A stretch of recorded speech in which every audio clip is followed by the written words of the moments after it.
Coming up on the Art Marketing Podcast, Q4 is coming. So we're going to be talking about how to use email, Facebook and Instagram ads to warm up your audience ahead of the fourth quarter.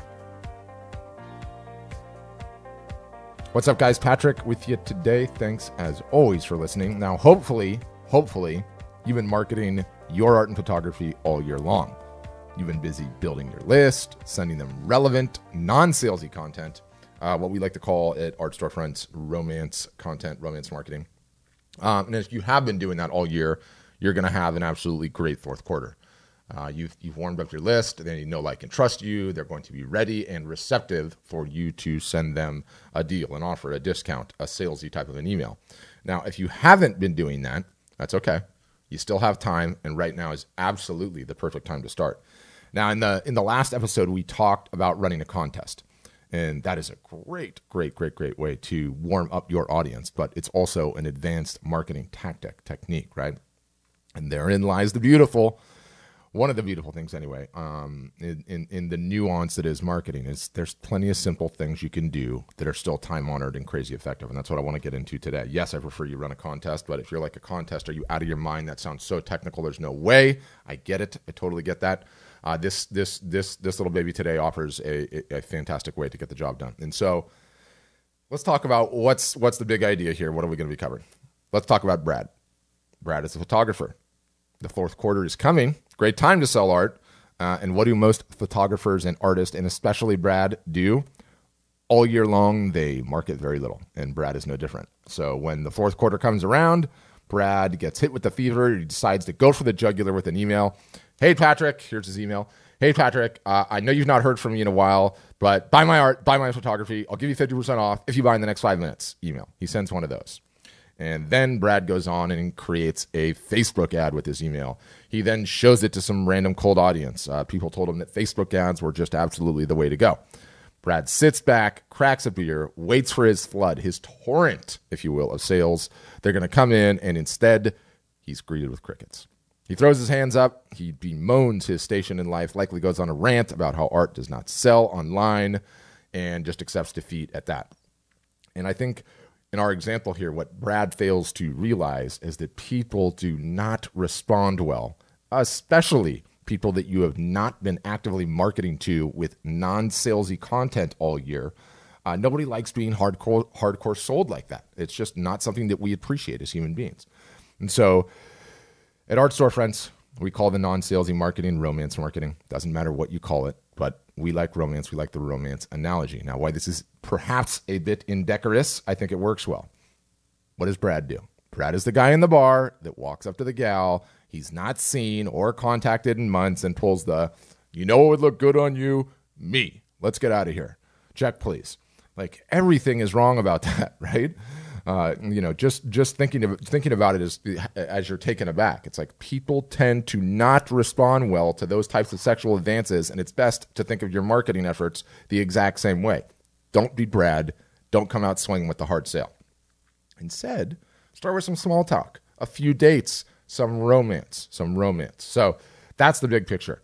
Let's ensure, as this fourth quarter is coming up, that your art, your photography is top of mind with your audience, and that you are doing so in a non-salesy way. And most importantly, let's also assure that when we do get into a marketing technique or a tactic, that we utilize everything that we have at our disposal to get the most ROI out of those efforts. That's kind of been a recurring theme.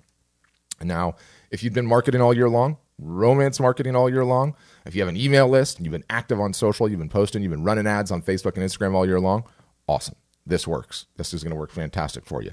If you've been decent but inconsistent in your marketing all year long, maybe you sent some emails, maybe a few social posts, but maybe you missed a couple of months, you thought about trying ads, you never tried ads, guess what? This works. And if you're just getting started, have not really done any marketing all year long or any really at all, you have 2 people on your email list, guess what? This works. And you especially need to learn how to do this because we're going to get going on that list for the next fourth quarter that's coming in 2019. Now, if you're Art Storefronts customer, Alyssa Hinton, you'd post in the Facebook group. And I quote, "Hello, Art Storefronts artist. I just completed my first romance email to gear up for this holiday selling season. There will be another non-salesy romance email in another week or two. Then I'll be gearing up by making a special offer to my audiences. My question is this: should I be creating Facebook ads to go with these romance newsletters just to get them under more noses? Under more noses, I love it. Or should I wait until the first salesy newsletter to do Facebook ads? And so that was the question that Alyssa posted in our Facebook group. And I saw that and I was like, okay, I love this. I love this topic. This is perfect. It dovetails completely, perfectly with where we are in the season and the kind of content we're putting out right now. So number one, reading that all got me all fired up because Alyssa totally gets the romance and warm-up part, which is a huge part of the battle. And as soon as I read that, I knew this is a podcast. It's got to happen, right? So let me ID what we're working with. Alyssa has an email from MailChimp. She uses MailChimp that she composed to her list. In the email, she links to a post on her blog. She also has a blog. So I'm going to put both her email and the blog post, a link to the blog post, in the show notes so you can check those out. It'll be an actual link to the email. MailChimp gives you the ability to do that so you can see what hers look like. And I think those are worthwhile to check out. So she's got those two parts of the equation handled, those two parts of some romance marketing ahead of the fourth quarter sorted. She already sent it. So what I want to teach her as well is figuring out how to best amplify the reach of that email and that blog post. And for that, we're going to be creating a Facebook post. We're then going to be turning that Facebook post into an ad, and then we're going to create an Instagram post, and we're going to turn that Instagram post into an ad, and also an Instagram story if you have that capability and you can do it. And we're going to show those ads to our warm traffic, i.e. people that we have on our email list, and you can also include in there people that have visited your website before, your remarketing traffic, if you're set up that way. And our goal is to get as much attention to this blog post and email as possible. And by the way, you can do this without the blog post too. If your situation is you don't have a blog, you're not blogging, you just have email works just fine too. The idea is you're sending non-salesy content, and we want to get the most ROI of it. You took the time, energy, and effort to create that content. Let's get it in front of as many eyeballs as possible. So that's what we want to do.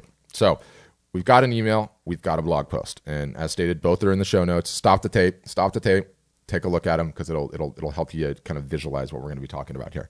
They're very non-salesy. There's no discount, there's no coupons, there's no buy now. She's just got some text talking about some things, and she throws them to a post, and she's talking about some things, and if they want to view more images, they can view more images, but nothing salesy in it. Now, those are sorted. Let's talk about the Facebook post. Facebook post, believe it or not, more or less can mimic your email. You can use text and images, and most importantly, the same language you're going to use in your email and blog post to create a post on Facebook. And one of the common misconceptions is that you can't make them longer form. You certainly can longer form. There's a huge argument that sometimes longer form posts perform better than short ones.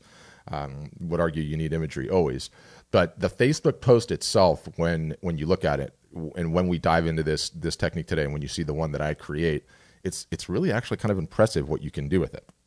So what we're going to do, we're going to write a Facebook post. We're going to feature emojis in our Facebook post and Instagram post because emoji are in these days. They're great at getting attention, increasing engagement, and replacing words, which is always a good thing. So that will speed the composition of a really good Facebook post, I think, throwing the emojis in there. And I'll also put a link to a handy little Chrome extension. I think they actually have one for Safari, Firefox 2, depending on who you browse with, from a company called Emoji One, that really makes the insertion of emojis very, very snappy. It'll speed your overall workflow. So there'll be a link for that. And then I'm also, while I create this post, I'm obviously talking about it here on the podcast, but I'm going to film a video of my approach to how I look at it. I'll pull up her email, I'll glance at it, I'll glance at the blog post, I'll do some narration, then I'll create the Facebook post, I'll start throwing in some emojis. I might pause the video to finish it, but I'll show you my whole process, my whole creation process, and some pointers, and I will throw that video into the show notes. So that'll be in there.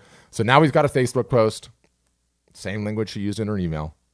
It's good looking, it's got emojis, and we've posted it to our Facebook page. Now, the key takeaway, why are we doing this, is if I see your email, I'm likely going to ignore it. First, because I'm busy.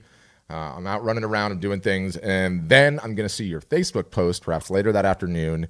And I'm either going to read that Facebook post or I'm going to read your email. And at the very least, it's going to increase the odds that that person does that, which is our goal. That's what we want them to do. For Instagram, going to do the exact same thing. Again, walk through that process. For my Instagram story, for those of you that understand how to do stories and that's a part of your marketing, the story can be the exact same thing. It can be anything as simple as a single image, just a single image referencing that email. And so you can do an image and some text, or you can draw on it, or you can throw emojis on it, whatever you like. Or you can get creative and do 3 to 5 story slides or a video, all up to you. But I do get great results even with just one story image on Instagram. And it really works fantastic. So at this point, let's ID everything that we've got. We've got an email. We've got a blog post. We now have a Facebook post. We now have a regular Instagram post, and we've published an Instagram story, right? So those are 3 additional posts that you need to create too if you're not into stories. So let's talk about the traffic piece. Now, if you're not doing paid ads, you're not in that camp, you haven't gotten there yet, that's okay. You can still run this for free, and it's going to be absolutely fine. And I'll circle back in the end of the podcast to talk about timing for you. If you are doing the paid traffic piece, though, and if you've been following along with the podcast, especially go back to episodes 28 and 29, again, links in the show notes. We've covered how to get your email list plus buyer list plus everybody list that knows, likes, and trusts you up into Facebook so you can use that as an audience. We're gonna leverage this audience to show some ads to. So that, in addition, if you have the Facebook remarketing pixel installed on your site, then you can also include as an audience in there your remarketing audience. And a lot of times, if you're just getting started and you're just getting rolling and you have a small email list, despite all the tricks that we told you to beef it up, you can combine your small email list and your remarketing list, and sometimes that'll get you up over the hump of, you need an audience a certain size to be able to start showing ads. So that's just a little tradecraft here or there. So we'll combine those audiences into one ad group. And what's great about the way that we did this, so post on Facebook, post on Instagram. Let's just start with those 2 pieces. Because we've created those posts and published them to our page, what that allows us to do is, rather than have to go into Facebook and write ads, meaning put an image up, write new text, format it, make sure everything looks good, we don't have to do that. The post is already done, which is fantastic. And so what that allows you to do is go into the ads manager, select the post that you've already created, and turn it into an ad to your audience. And I find that really speeds with execution speed and helps keep things less confusing. So easy enough, right? Sounds pretty easy. Yep, I know how to create those posts. I've done it. Sounds pretty easy. I think I can create those ads. I'll figure it out, right? So the good news here is that if this is really, really first time for you, you can just go ahead and boost both of those posts. You can go into Facebook, boost that Facebook post. You can do it for $5, $10, $15, $20. Target those audiences that you created. We went over that in the earlier episodes, and you're done. That's it. You're done. You can do that. Same thing in Instagram. Boost it. In terms of audiences, use those audiences you've already created and just boost those 2 posts. That's the easy, low-hanging fruit, super quick execution speed way to do it. If you're a little bit more sophisticated, you're going to end up using the ads manager, which is what I recommend. But sometimes the boosted posts work great. Excuse me, sorry.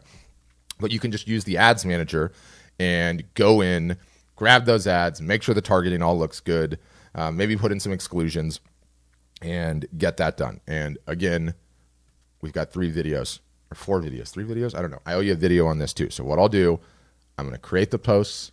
I'm going to publish the posts, talk about that in the earlier videos.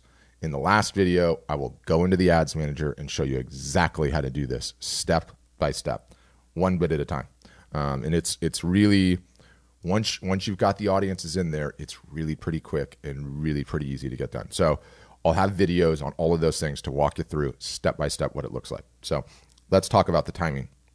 And in our current example, we have a blog post, an email, Facebook post, Instagram post, and a story. So the question becomes, do I want to publish all of this all at once or stagger it a bit? And by stagger it, I mean maybe you send the email and you publish the blog post and send the email in the morning, and you do your Facebook post at noon, and you do your Instagram post at 5 p.m. If you're in the free camp and you're not going to be paying for paid traffic, it's just not in the budget, it's not in the means, you don't know how to do ads, whatever the case may be, by all means, you want to stagger things a little bit. I find that the staggering just has a way of catching different people at different times. Everyone's got a different schedule. Everyone has a different time where they're on Facebook or where they're potentially on Instagram or where they're in their email. I mean, we're all in our email all day, but there's a huge ignoring factor in there. So when you're in the free mode, if you stagger things a little bit, I find that you're going to get better results than if you just hammer everything at once. Email, blog post, Instagram, Facebook, that. Because what ends up happening is you post those things organically and almost instantaneously they disappear into the ether. So if you're in the free camp, play around with staggering. There's no hard and fast rule about publish the first one, wait 3 hours, publish the second one, wait 3 hours. It really just kind of comes down to experimentation and see what works best for you. But the staggering is easy. It's free. It's something that everybody can do. You can do that without paid traffic and you're good to go. So for those of you that are going to do the paid traffic, are going to do the paid piece, well, the organic reach argument has been taken off the table for you. You're not worried about organic reach. We realize what the game is. Facebook owns everything with Facebook and Instagram, and we have to pay these tyrants in order for them to show our content to the people that we had as followers originally. I know that's annoying, but tyrants, some of them are, some of them aren't. There's some good people at Facebook. Just kidding about the tyrants. So you're in a better position. You don't necessarily need to stagger things out. You can go ahead and just hit publish, hammer them all, because you're going to put the ads in near instantaneously. Everything is going to be up and running at least for 24, 48, 36 hours, depending on what kind of results you're going to get and what results you're looking to get. So that's kind of the piece about timing, right? And, to sum things up, you did the hard work. You created that email or that email and blog post if that's your situation. And we want to get as much attention to that content as possible. It's non-salesy content, so it's actually going to bring value to your audience. They're going to enjoy seeing it. And we're just grabbing Facebook and Instagram and we're leveraging the power of them to get you as much attention as possible. It's, for being someone that's created content his entire life and been a content marketer for my entire life, you put so much time, energy, thought, effort into the creation of the piece of said content. You're doing yourself a disservice. And I need to remind myself of this often. You're doing yourself a disservice if you don't spend as much time on the promotion piece, right? You got to get it in front of as many people as you can. And this is just so fantastic, such a fantastic technique for it. And you can do it so inexpensively. It maximizes the ROI of your content marketing efforts. So now you've done all that. Nice job. You're now on the top of mind for your audience.